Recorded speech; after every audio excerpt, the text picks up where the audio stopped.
Praise the lord. యేసుక్రీస్తు వారి పరిశుద్ధమైన నామంలో మీ అందరికి వందనాలు, శుభాలు తెలియపరుస్తున్నానండి. దేవుడు ఏ పరిస్థితి అయినా మార్చగల సమర్థుడండి.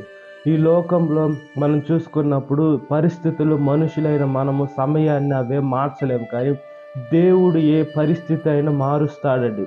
మనము బైబిల్ గ్రంథంలో చూసుకున్నప్పుడు, యెహోషువ గారి కాలంలో చూసుకున్నప్పుడు, యుద్ధం జరుగుతున్న సమయంలో సూర్యుడిని, చంద్రుడిని అలాగే ఒక దినము ఆపేశారండి. దేవుడు సూర్యుడిని, చంద్రుని వాటి స్థానాల్లోనే, కాంతి ఇచ్చే స్థానాల్లో అలాగే నిలవబెట్టాడు.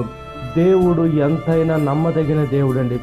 దేవుడు సృష్టించిన సృష్టికర్త కాబట్టి ప్రతి ఒక్క సృష్టి దేవుడి మాట వింటుంది. మనుషులను కూడా, మనల్ని కూడా దేవుడు ఆయన చేతులతో సృష్టించుకున్నాడు, కానీ మనము దేవుని మాట విననేటువంటి పరిస్థితుల్లో ఉంటాము. మన తల్లిదండ్రుల మాట మనం వినకుంటే మనం బాధపడతాం. మనం పెద్ద అయిన తర్వాత, మన తల్లిదండ్రులను కోల్పోయిన తర్వాత, మా తల్లి మా తండ్రి చెప్తే నేను వినలేదని మనం బాధపడుతుంటాం. అదేవిధంగా ఇప్పుడు కూడా దేవుడు చెప్తూ ఉన్నాడు. దేవుడు చెప్తే మనల్ని సృష్టించిన మన తండ్రి మాట మనం వినకుండా ఉంటే మనము చనిపోయిన తర్వాత ఈ యుగాల నరకంలో కాలుతూ బాధపడాలి. అప్పుడు ఈ నిజమైన దేవుడి గురించి తెలుసుకొని ఉండాల్సింది. ఆ బొమ్మలకి పూజ చేశాను, టెంకాయలు కొట్టాను, లేదా అక్కడికి పోయి ఏదేదో గొప్పగా నా డబ్బు ఖర్చు పెట్టి చేశాను, ఇప్పుడైతే అది ఉపయోగం లేని పరిస్థితుల్లో ఉంది. నిజమైన దేవుడు యేసుక్రీస్తు అప్పుడు తెలుసుకొని అప్పుడు పశ్చాత్తాప పడ్డ ప్రయోజనం లేదు. కాబట్టి మనం ఇప్పుడే సమస్తము చేయగల దేవుడికి ప్రార్థన చేసే బిడ్డలుగా ఉండినట్లుగా ప్రార్థన.